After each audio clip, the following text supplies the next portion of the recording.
Good morning, good afternoon, good evening to everybody. Thank you for joining us for this webinar on trust and safety, pushing the technological frontier. Really hoping that we can have an interesting conversation today around what we're seeing in the trust and safety space and the technology that's really impacting this market and the levels of interest we're getting from our clients, both on the service provider, technology provider and enterprise side, is showing that this is a topic that's pretty hot right now. So just as a way of brief introduction, I'm David Rickard. I'm a partner here at Everest Group and I lead our research on customer experience management and trust and safety. I'm joined by a couple of my team and I'll get them to introduce themselves in a moment. A little bit about me. So as I said, I lead the CXM and trust and safety research. Been with Everest Group about 4 years. Prior to that, though, I'd been in consulting, but I've also been on the buyer side, responsible for contact center outsourcing at Microsoft. So been around the industry for a long time and hopefully can bring an interesting perspective on what we see from an enterprise and buyer perspective, as well as from a service provider and a technology perspective. So hopefully we'll have some interesting conversations. What I would encourage the audience to do is please put your comments and questions in the comment section. I love to throw questions at Abby and Dhruv and put them on the spot. So please give us some interesting questions and we'll try and take them live. And it would also be interesting just to see where our audience are based. So if you could comment in the comment section where you're tuning in from today, it just gives us a good sense of the global nature of the audience. And we can also then maybe tie in some of the discussions around topics that are going to be specifically relevant to you, especially as the section we're going to talk about today is around regulatory impacts. And that might be good to know where people are tuning in from. So if you can comment, please, where you're from. And then also, as I said, please give us any questions. So let's get started. Hand over to Abby. Maybe just give us a brief 30-second intro, Abby, please. Yeah, thanks, David. Hello, everyone, wherever you are joining from. Hi, I'm Abhi. I'm a practice director with Everest Group. I look after all our research related to trust and safety. Really excited to speak about this topic, which is also very close to my heart. I mean, I have a background in consulting, and I've also obviously, consulted with a lot of technology companies as well. So yeah, this is something really excited about. And just let Dhruv introduce himself before we get started. Yeah. Hello everyone. I'm Dhruv Khosla. I'm a senior analyst with Everest Group, tracking the trust and safety space for the past 3 years. I have a background in consulting as well, and really excited to talk about how technology is going to shape the future of trust and safety going ahead. Brilliant. Thanks, gents. It's interesting that everyone who's in consulting ends up being an analyst by the seams of it, but maybe it's because we're where it's interesting, maybe. So let's consider that. So again, please put your location. It would be great to know where you are. So that will be a good sense that people are actually listening to us as well. But what we're going to cover today is there's 4 themes that we really want to be focusing on today. First of all is just a quick view of the current trust and safety technology landscape, to give a sense of what we're seeing in the market and what's out there. We're then going to touch on the types of solutions that are being offered to the market. Third, we're going to look at the key trends and drivers in the trust and safety technology market, but also some of the inhibitors, because it's no point being too rosy. There are sometimes inhibitors and obstacles that have to be overcome. So we want to talk about that. And then last, we finish off with impacts on regulations on the trust and safety technology market. Again, because we know regulation is a key area that people are concerned about, depending whether you live in the US or the UK or the EU or different parts of Asia. So I really want to cover that as well. So let's get into it. So let's go to the first question, really. And Abby, give us a little sense in terms of what we're seeing in terms of the current trust and safety technology landscape, please. Be good to get a sense from you. Yeah, sure. Thanks, David, for that. I think before we get into all the nitty-gritties of the market, right? I think the one important thing that I want to call out on is the fact that when people, when we think of trust and safety technology, right? It's not limited to a small number of areas, or it's not limited to one particular kind of technology, right?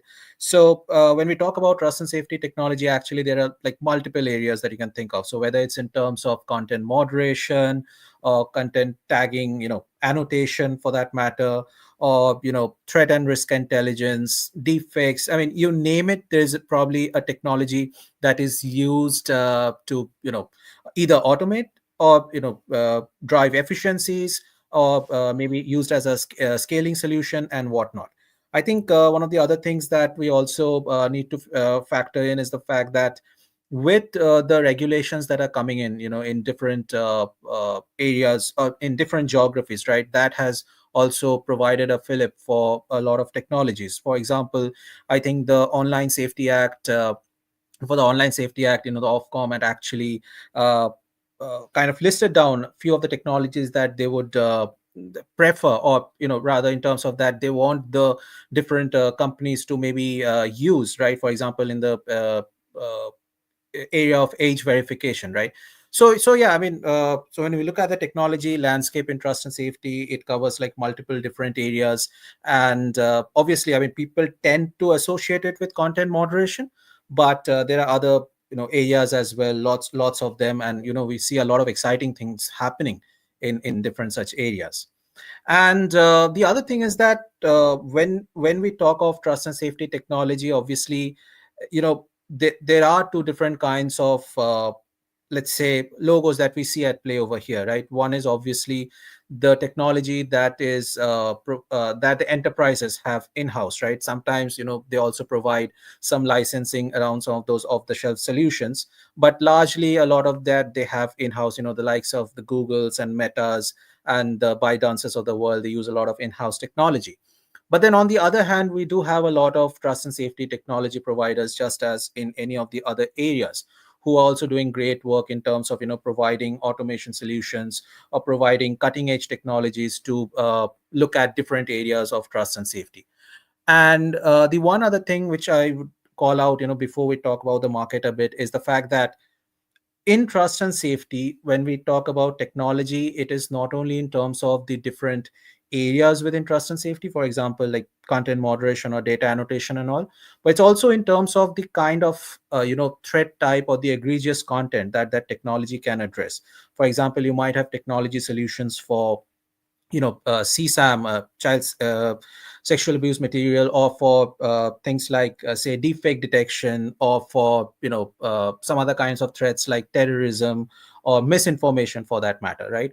And we see like multiple solutions in the markets for these different kinds of threat types. So that's also something that we should factor in when we think about trust and safety technology, right?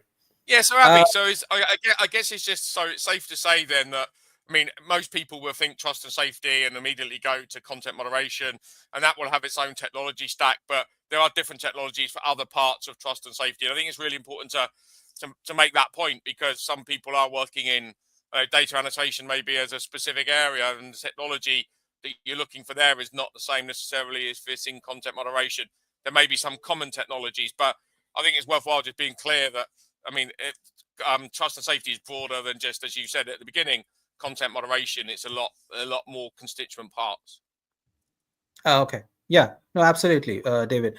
And I think I was in a discussion with this large enterprise a week back or so, and what we discussed was essentially the fact that anything that comes on the platform. So you think in terms of content, right? Anything that comes on that platform probably needs some kind of service or the other in terms of making sure that that is safe for consumption. So whatever that service might be, right? Whether it's in terms of annotating some of the metadata for training the AI algorithms, or it's in terms of moderating the content that is being produced by either the users or AI, or it's in terms of some of the other stuff that we see, say in terms of product listings or whatnot. uh, all of that is related to trust and safety. So essentially, any technology which is used to provide a scalable solution to do that at a large scale, given that obviously we know content is being produced and consumed at tremendous amount and just keeps growing. So all of that is related to trust and safety, right? So yeah, I mean, beyond content moderation, there's a wide area in trust and safety for technology to be applied to, right? Now, given the fact that we spoke about, that enterprises have a lot of solutions in house, but there's also the technology, providers who provide a lot of technology. In terms of the market, we see that the enterprise obviously kind of dominate the market. A lot of technology is in-house because for a lot of enterprises it is core to their trust and safety operations, and given the sensitive data that they have, and sometimes even as part of the regulatory compliance as well, right, they are not able to use any outside technology, so to speak. So yeah, I mean, even as of today, almost 2/3 of the market, or in fact greater than 2/3 of the market, is with respect to the enterprise technology in trust and safety, both in-house as well as some of the off-the-shelf solutions that they provide. So you would see all the obvious logos over here, right? But the good thing is that 1/3 of the market is with the technology providers, and this is growing, right? So we expect that it's probably reach $1 billion, in fact, by 2026. And the other good thing is that this is not just uh, uh, confined to like a few technology providers, but the number of technology providers who provide tech solutions in trust and safety in different areas is increasing every single day, right? In fact, while we do know of a lot of such providers, but it's also safe to say that there are other providers who even we are not aware of, right? And that list just keeps expanding at a tremendous amount every single day. And there's so much excitement in the market because this is an area where while a lot of work has been done in terms of being able to figure out a solution which can automate the content moderation process, given the fact that there is a lot of contextualization involved, so which means that there is a tremendous opportunity to create a truly disruptive solution, right, which can understand context better compared to some of the AI solutions that we see in the market as of today, right? uh, so, in terms of this trust and safety technology, I think, Dhruv, you and I were probably discussing last week, right? That in terms of the market growth, that we see that, the market is growing. Obviously, content moderation technology plays a significant role in this. But you and I were discussing that the technology in some of the other areas, like data annotation, for example, or, platform safety for that matter, I mean, we are seeing very, very interesting, kind of solutions even there as well, right? Yeah, yeah. In areas such as age assurance, I think we are seeing quite some innovation.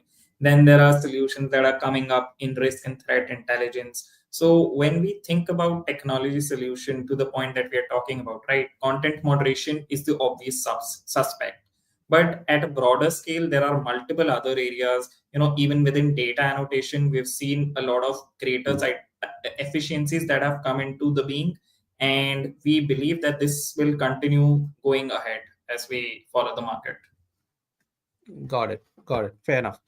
Yeah. So maybe Dhruv, before we talk about the different kinds of solutions, right?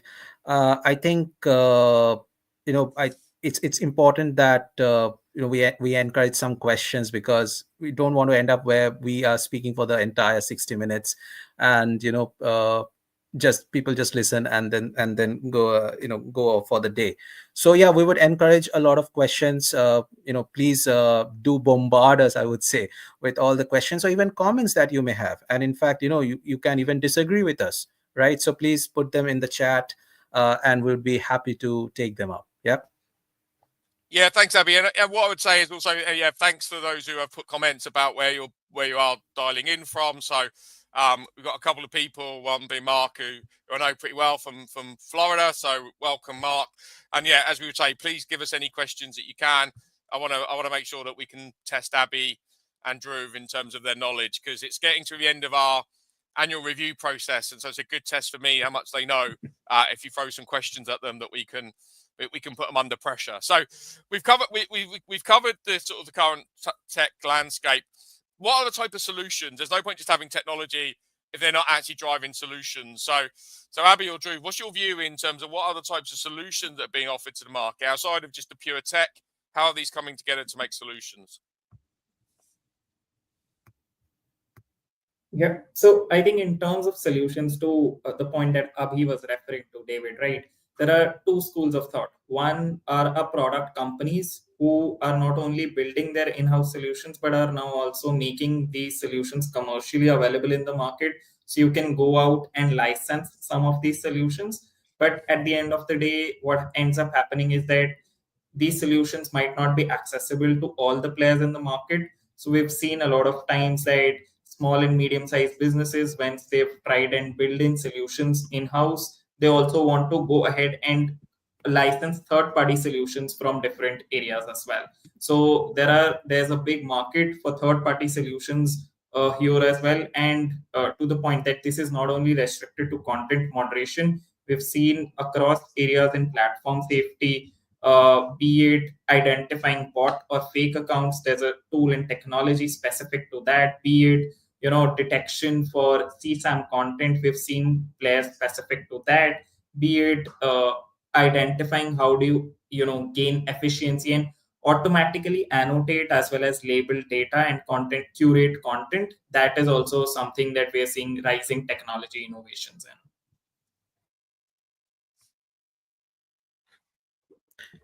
Yeah, and I think the other important thing is that this is not a space which kind of stands still, right? So every single month, in fact, you would see new updates, right, in this area. For example, I think OpenAI a couple of months back, they released their content moderation API, right? And so are other companies, other AI companies who are also investing in the area of utilizing generative AI as a content moderation automation engine, right? So the important thing is that there is continuous innovation in this space, right? And like I mentioned, that the ultimate goal is obviously to get to the point where AI can understand context as well as humans, if not better, right? And that would obviously also help in some of the well-being challenges that we see with the in this space today, right? So that is the ultimate goal. But what we wanted to showcase was the fact that and talk about the fact was that enterprises and service provide and technology providers, sorry, they're both working towards that kind of a goal, right? And as part of working towards that kind of a goal, we see a lot of innovations coming up almost every single month, if not every single day, right?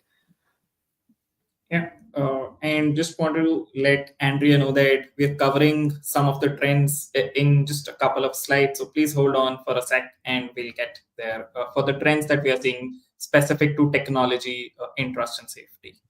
Truth, you stole my thunder. I was gonna use the question from Andrea to lead into the next section, and you've stolen my thunder now by covering it now. But yeah, please bear with us. We will get to that question on trends in the next section. So just bear with us for one more slide.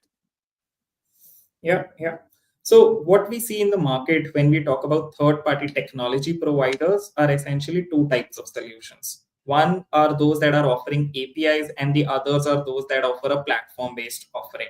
Now, in terms of the APIs, what we typically see are that these are modular offerings. These are offerings that you can plug and play with, right? You have a specific requirement. There's a specific area within your moderation capability that is not performing as you would expect it to be, and you can plug in a solution that helps you improve your accuracy of that particular area. Platforms are a different game in altogether. Platforms are full suite. They require full suite integration. They are covering across multiple threats. They provide you end-to-end coverage. Contrast that to API, right? API is nothing but customization. With API, you get flexibility. You can get a tailored tech stack. You can also, in fact, get the best of both worlds, wherein you are deploying your own in-house solution, and you're also integrating some multiple, actually not even one. You're integrating multiple solutions by different providers. In terms of the platform, when I customize it, in terms of platform, it is much more comprehensive. The offering is much more comprehensive. You're not only restricted to content moderation, but then there are also user verification, there are risk analysis, there are fraud detection that gets covered, and you get a centralized management. In terms of that, this is a one-stop shop solution. You have a platform, and you just dial in your administrative workload comes down, and somebody who does not even have any tech stack as of now can just integrate a platform and get started on their trust and safety journey. Net, what I'm trying to say is that if you're looking for some sort of customization, if you already have an in-house solution and you're only looking to enhance and upgrade it, you might want to consider a API based approach. But when we contrast, when you're somebody who's recently come under legislation, you recently get covered under the different laws that are coming in across different geographies, you require strict compliance. There's also features of reporting or centralized control. Then a platform based approach might be something that's much more suitable for your requirement as of now. Yeah, and I think someone asked me this question a couple of weeks back, that which way do we think the market is headed towards? Do we feel that the market will see more of API based solutions, or the market will move towards platform based solutions? So I mean, well, fortunately, unfortunately, the answer is both. I know that sounds very, very diplomatic, but the fact remains that as Dhruv mentioned, enterprises have different kind of priorities. Some of them will continue building solutions in house, given the fact that it's trust and safety is very core to their operations, right? So they would want to have like more control, as much control as possible. So which means that when they build their solution, and as they refine the solution, they will figure out that there are certain gaps, right, which they can plug in with different kinds of APIs from the market. While for the other companies who may be starting out on their trust and safety journey, or for whom trust and safety is not really a core, or technology, or they don't have that kind of technology know-how, or the kind of budget in-house to build that kind of a solution, or even time for that matter to build such a solution in-house, they might look for a more platform-based solution. So which is why we also see that several technology providers in the market sometimes offer both these kind of solutions, so that they're able to completely be in tune with the enterprise priorities, right? So yeah, uh, long story short, both are seeing significant growth in the market, and we believe that that is going to be the case going forward as well. So, Abhi, Brilliant. Well, I have a question for you. Yeah, I just wanted to understand, right? You mentioned about, OpenAI having its own offering and moderation engine. Last week, we also saw Mistral AI coming with its own offering, right? It has capabilities, I think, in somewhat 10 or 11 languages. It has capabilities of raw text and conversational content analysis. So, what, in your opinion, do you think, how do you think will generative AI sort of start impacting some of these solutions that are there in the market already? Yeah, I think and thank you for that question, Rovia. This is a very pertinent question. So I think there are two ways we can look at it, right? So when an enterprise releases a content moderation API in the market, right? And by the way, OpenAI and Mistral are not the first ones to do it in terms of releasing a content moderation API. Yeah, I mean, these are generative AI, LLM models based, but the likes of Google and Meta and Amazon in the past have released other content moderation APIs as well. So I think what happens is, whenever such APIs are released, two kinds of things happen. Either an enterprise who is starting on their trust and safety technology journey, right? They'll probably take this API and try to build a solution around that, build a platform around that, or simply plug in that API into their existing tech stack and run with that. Or sometimes what happens is that the tech providers out there in the market might utilize this API to build a content moderation solution layer on top of that, right? And then offer it to the market. From what we are seeing is that there is movement in terms of both, right? I think the more mature ones are the ones who are using the APIs to plug into their existing tech stack and utilizing them as they are, while the while the enterprises who are starting on their trust and safety journey, they are relying on the tech providers, and sometimes even service providers, right, in partnerships, to be able to use these kind of APIs to implement a generative AI based solution. However, having said that, it's not uniform adoption, or sorry, an unilateral adoption of generative AI based content moderation systems, right? Because we do also have to realize that while this is a groundbreaking moment, but it's not yet there in terms of the efficiency and accuracy that you would want from a content moderation engine.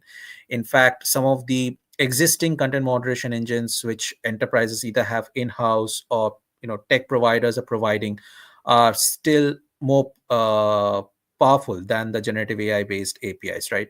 So till the time this generative AI based APIs don't overtake the current moderation engines, we are not going to see a very very wide adoption. But given the pace at which generative AI has developed and is developing, would not be very surprised if this adoption suddenly shoots up very fast very soon.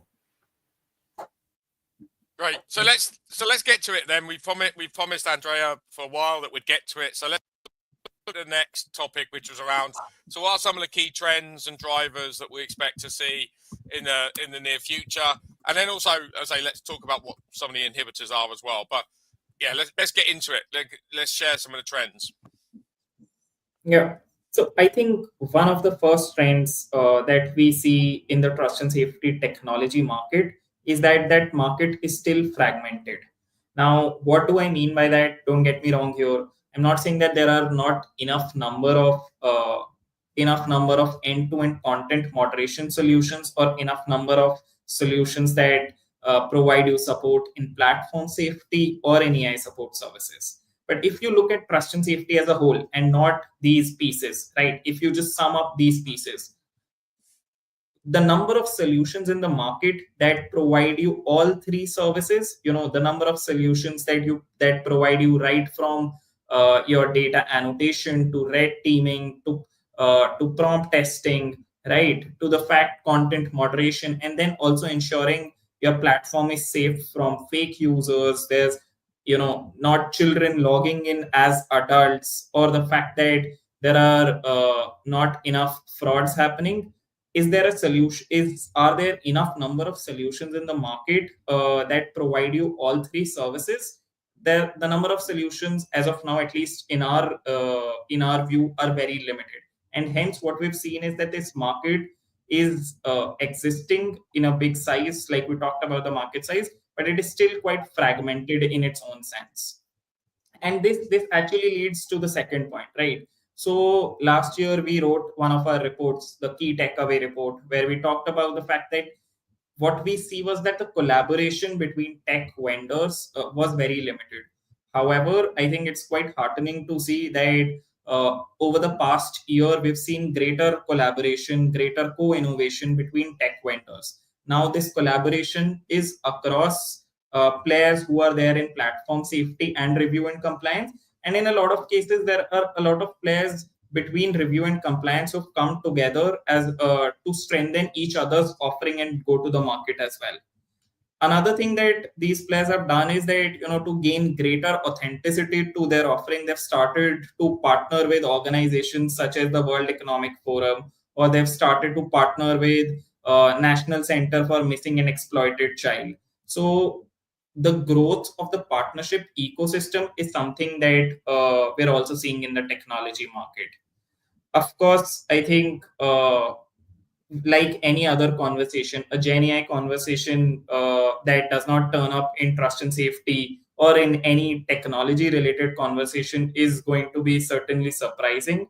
When we talk about greater adoption of generative AI, we are also seeing the rise in number of tools that are helping enterprise deploy their GenAI based solutions.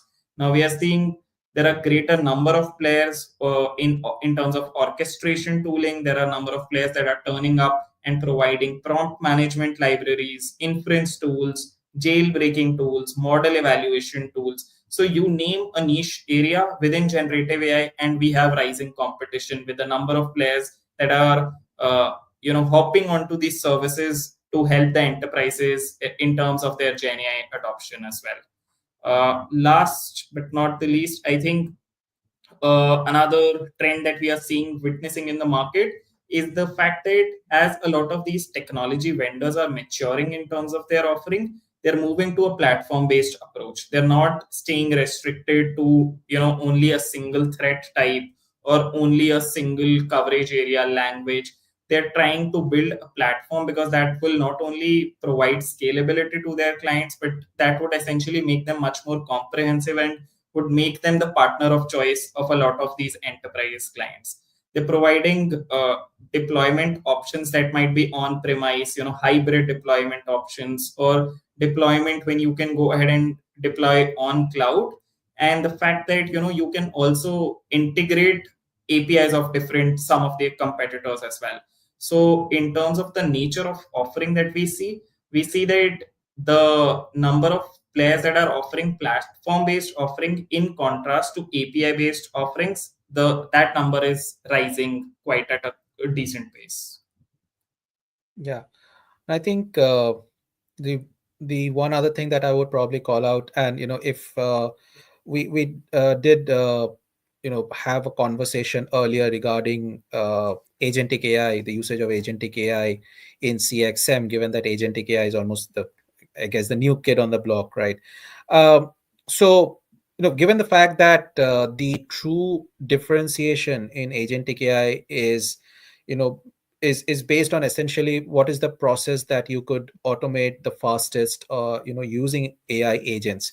I think trust and safety is an area which is kind of ripe for this innovation, right? And we do expect that multiple enterprises, and even for that matter technology providers and service providers as well, in the coming days is going to look at trying to utilize AI agents, right, to automate this process further, right? Now given the challenges that any AI models face in content moderation automation in terms of the context, I think AI agents can play a significant role, right? And I know, David, that you have spoken about usage of agentic AI in CX, right? And my assumption is that uh, some of those things which are fundamental to the adoption of agentic AI in CX would be fundamental to the adoption of agentic AI in trust and safety as well, right? Yeah, I mean, I think, again, agentic AI is a bit of a buzzword at the moment, and we're doing a lot of research across both trust and safety and CX in terms of what does it actually mean in terms of usage and what's it going to do from a delivery perspective. But definitely the deployment of agentic AI and actually being able to conduct tasks and undertake work without the humans being in that loop is something that everyone is exploring. So definitely we'll be seeing more of that in the new year as well. So, and Andrea, if we're not answering your question in terms of trends, and there's a couple more slides, feel free again to put something in the chat. We're happy to take that. But I know there's a bit more that we want to cover in terms of starting to think about looking at what enterprises are doing and regulatory pressures. So maybe we'll go on to that as well, and hopefully that will still cover some of the other questions that we may be getting. So, Dhruv or Abby, do you want to carry on and just cover on a little bit more about some of the other trends that we're seeing? Yeah, sure. And before we do that, I just wanted to also just put out to the audience that we do offer a complimentary offer, which is if you want to talk about the trust and safety technology landscape, we're happy to have a 30-minute call with Abby and Dhruv, who would be able to sort of have that real deep conversation with you around what we're seeing. So there will be a banner that comes up, and please click on that within the comment section. I think if you want to take us up on that, happy to have a conversation. We're not salespeople. We are definitely the analysts who look into this space. So it won't be something that you're going to be sold to. It will just be a conversation about the technology and the technology ecosystem in this space. So please feel free to reach out and click on that link in the chat if you're interested in having that. But yeah, let's get back to this because then we can keep moving at pace. Let's cover a little bit more about the trends. Yeah. So in terms of what are the drivers, David, right? Regarding, we talked about the market size, we talked about the rate of growth at which we anticipated to grow going ahead. In terms of some of those drivers that are leading to this sort of growth in the market, firstly, we see that there's greater openness across all buyer sizes towards third-party technology. And when I talk about all buyer sizes, again, this might be slightly controversial, but we also include big tech in all these buyer sizes. I think basis our conversation with some of these big tech, what we've seen is that typically there's this realization that while their solution is quite accurate, but in certain specific areas, their in-house solutions have not reached the level of accuracy as they would like. Right? There are certain very specific areas where the accuracy is not as high as they would want, where the maturity is not at the level at which the other areas are as of now. So at least in the short to mid duration, we've seen that there's openness towards intervention from a third party technology. Secondly, what we see, we're going to talk about regulations going ahead as well. But with what's happening right now is that the diverse regulations across the world are making it difficult, especially for smaller and medium-sized businesses. Now, what ends up happening is that the Googles and the Metas of world have their own legal team, but not a lot of small and mid-sized businesses that are growing at rapid pace and trying to scale their offering have these sort of teams in-house, right? So what ends up happening is that they need to be on top of these legislations across different geographies. And what they end up doing is that they feel that when they're going for a third party technology solution, they not only get something that is much more scalable and much more cheaper compared to a human moderation solution, but they also get the legal expertise to stay on top of things across different geographies. Then talking about the type of offering, right? In terms of the offering that a lot of these players have, what we see is that there's high degree of customization that you can do in the market. What I mean by that is that, as per your platform policy, you can define that this is the level of violence that you're okay with, and this is the level of violence that you want to taken down, irrespective of a human moderator seeing that or not. So you can define your thresholds basis the policy of your own platform. Then there are requirements to report a lot of transparency actions in terms of EU with the DSA coming in. So you get those sort of features as well along with these technology offerings that we're talking about. And last but not the least, what we've seen, this is quite an interesting offering, right? What a lot of these technology vendors are doing is that they are allowing you to train their AI model on your own data. So if you feel that the accuracy of their AI model would improve if they are using your training data, then that sort of feature is available as well. And that is something that we've seen is driving a greater adoption of a lot of these technology players. Last but not the least, as obvious, these turnkey solutions can be deployed in a much shorter time frame when we compare them to building a solution right from scratch without any expertise in-house. So the faster implementation and the low ramp up time required is one of the key differentiator for these offerings for the third party technology. Yeah, I Now, think. Sorry, Dhruv. Before you move on, I think the one thing that we want to call out is, so as far as generative AI is concerned. So generative AI, one of the fundamental premises that generative AI development kind of accelerated on was the fact that it would lead to the democratization of opportunities, right? Through utilization of generative AI. Now, whether that has actually happened or not, obviously that's debatable. I'll not go into that, but the premise remains that there is still obviously a lot of opportunity for people to utilize generative AI, or for that matter, any AI model to come in with a truly disruptive solution, right? So to Dhruv's point around the openness of technology enterprises to third-party solutions, especially the big tech, I think there is this acceptance, right, that as more and more technologies come into this space and they disrupt the BPS space in general, and not only trust and safety, there would be solutions in the market that will come up that would even disrupt the in-house solutions that the big tech have, right? And when that happens, they would be absolutely open to partnering up with them.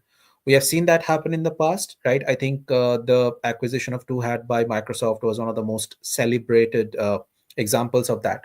But we expect that that kind of development to accelerate in the future, right?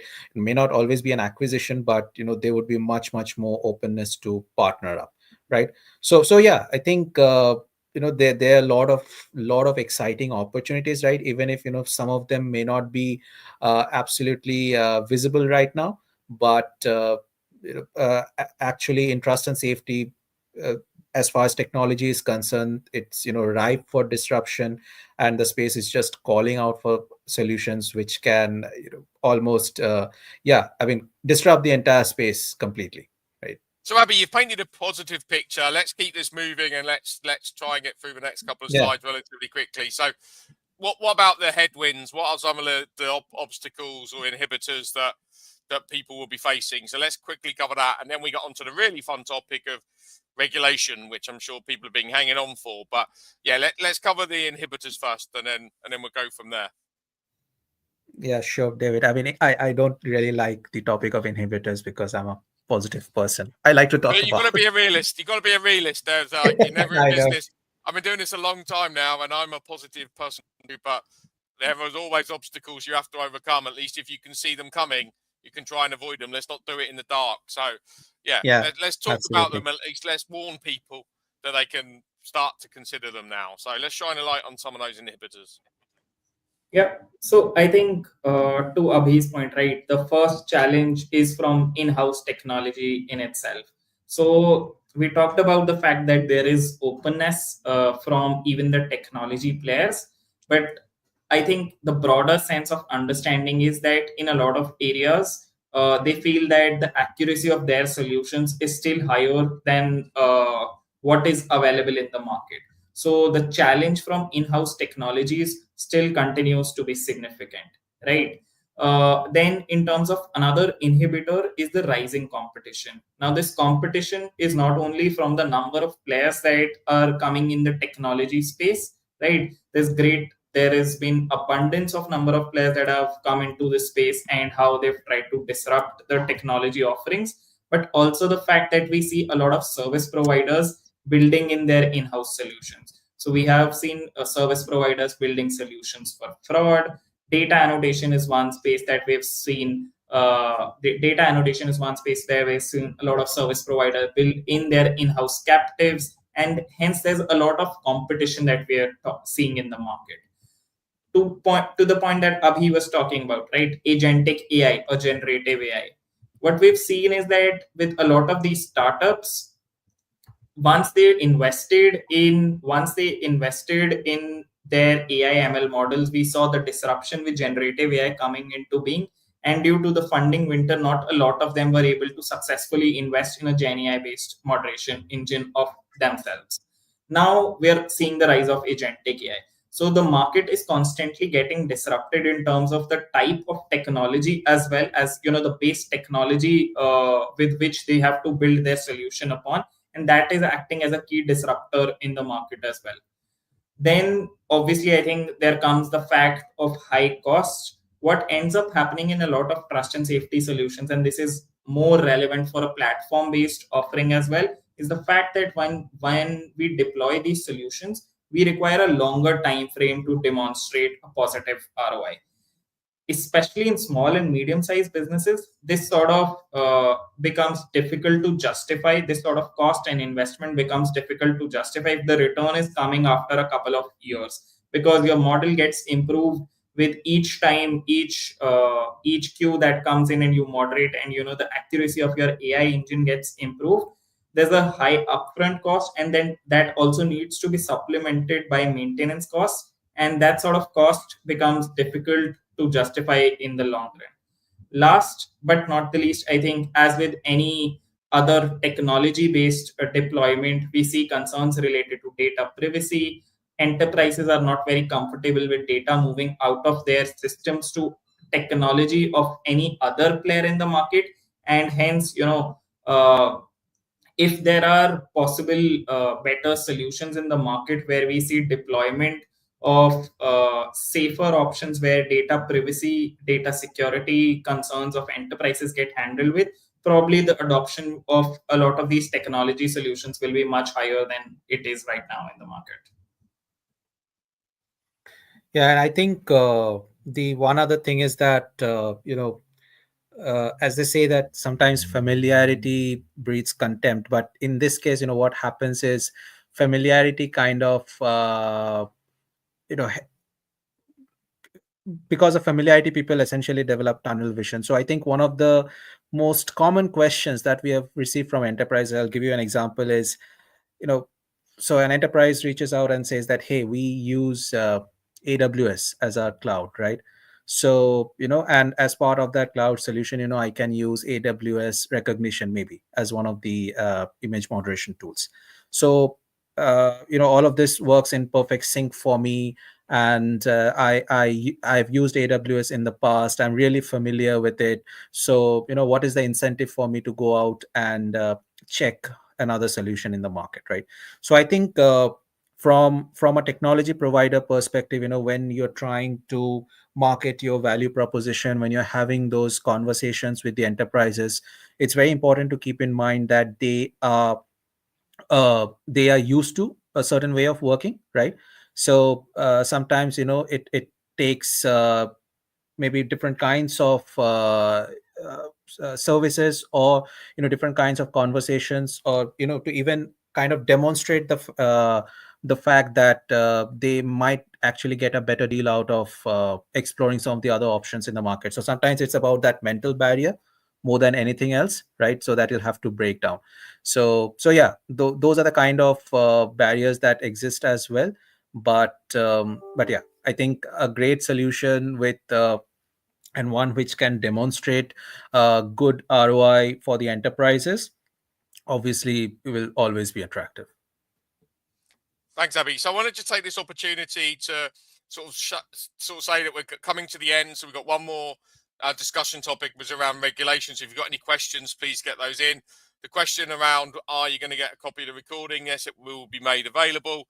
And if you've got any questions, please drop them in the note here. So, right, let's go on to the last topic, which is around regulation. So I know, again, a hot topic in this space. So if we want to sort of quickly take us through that, and then let's see if that spurs any questions, and so maybe a last 5-minute warning to people to get your questions in if you've got any others that we haven't answered through the session. So Dhruv, Abby, what's the view? What's happening from a regulatory perspective? What should we be thinking about? What's going to impact the market? Sure, absolutely. I think the in terms of regulations, obviously there are different trust and safety regulations that have come up in different parts of the globe. DSA and DMA have been the real front runners, obviously, and now we also have the Online Safety Act in UK, right? And then you have the other kind of regulations in different parts of the world. For example, the Protecting Canadians from Online Crime Act in Canada, and then there are separate regulations for specific threat types like CSAM and all. Now, when we look at these kind of regulations, right, there are few things which kind of all these regulations kind of focus on, right? So, things like proactive detection, right? Or the fact that, you need to have user-centric safety features, yeah? Or guidelines around age assurance, because one of the, I think, I attended one of the symposiums around Online Safety Act here in UK, and one of the biggest challenges that enterprises called out was the fact that while there's a lot being done in terms of preventing and detecting CSAM, I think one of the challenges that a lot of people face is how do you ensure that children don't log in as adults into platforms which are meant for adults only, right? And then what might come off as maybe even banter between adults might essentially be CSAM for children, right? It might be very, very harmful for them. So how do they ensure that children are not logging in as adults, and make sure that the person who is logging in is actually completely age verified and all of that? So yeah, that is one of the challenges that they're facing, which is why, like I mentioned before, Ofcom had put in some guidelines around the usage of technology in age assurance. Things like a combination of AI ML models and hashing techniques, right, to look for both known and unknown CSAM types. Yeah. And then obviously one of the cornerstones of all of these regulations is data privacy. So none of these regulations have tried to be in isolation. They have tried to be in sync with the other existing regulations that are there around data privacy, so that there is no, or at least there is less confusion amongst the enterprises in terms of how these regulations will play with each other. And I think the last but not the least very important point that a lot of regulations have harped on is, the explainability and transparency, that enterprises should be transparent in terms of the moderation methods that they're using, the technology that they're using, the different kind of threads that they have been moderating, and all of that. Obviously, you would see several transparency reports by some of the largest enterprises on the planet, but this is something, because the regulations are mandating this, we expect that the thing around transparency reporting, right, that is going to increase a lot even among some of the small and medium sized businesses. And then obviously there's the other part to it, which is around the user education around usage of technology, and what are the possible ways that they can make sure that they are out of the harm's way as much as possible. But given that these are the kind of general I would say fundamental pillars that a lot of regulations are talking about, obviously the important thing to note is how do this affect technology, right? So any technology that an enterprise uses or a third party, so technology vendor provides to the enterprises, has to factor in one or more of these pillars, right? So for example, you would have seen that there is a lot of push for trust and safety by design, right? That for a lot of enterprises, the way that they are designing these platforms, they want to make sure that they catch the bad actors and harmful content as early as possible, right?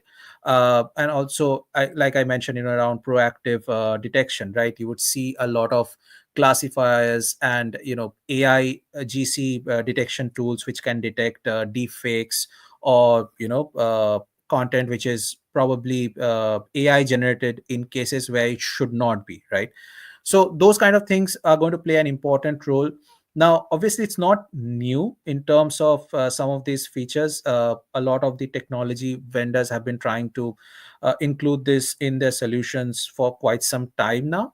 But I think the regulations provide a bigger push, right, than before, to have this as absolutely core to the technology solution that you have or you provide. And on top of that, obviously, the AI Act that is coming up in Europe, I think it's going to be enforced from next year onwards, if I'm not wrong.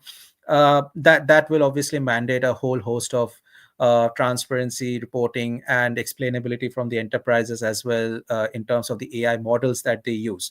So, which means that any technology which is used for training those AI models, for making sure that they don't spew out egregious content, all those technologies will also be under focus. And so, which also means that by default they should have a lot of those ethical AI and responsible AI principles built in as well, right?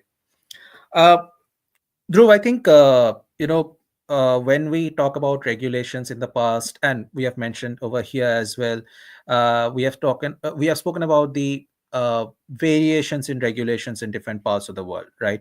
And how for enterprises, especially the small and medium-sized businesses, it sometimes becomes a bit difficult to walk that tightrope between regulatory compliance and making sure that the some of the fundamental rights of humans are not trampled upon, right?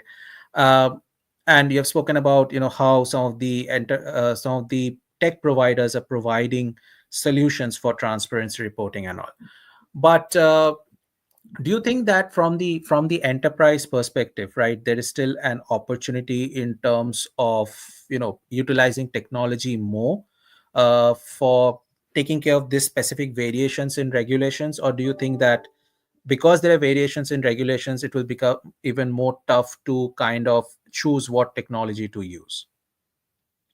I think, Abhi, that the variation in regulations, probably this topic, I think, would have to be at some level start getting discussed at a global level, because we can't literally have different regions recommending different technologies for specific threat types. Because what will end up happening is that a lot of, uh, that since there is this diverse legislation and landscape out there, the investment that would be required from the end of enterprises would be significant. And then what would end up happening is that they would have to prioritize that these are the legislations that I am going to follow at a much more serious level, versus though these are the areas that I'm not going to probably prioritize.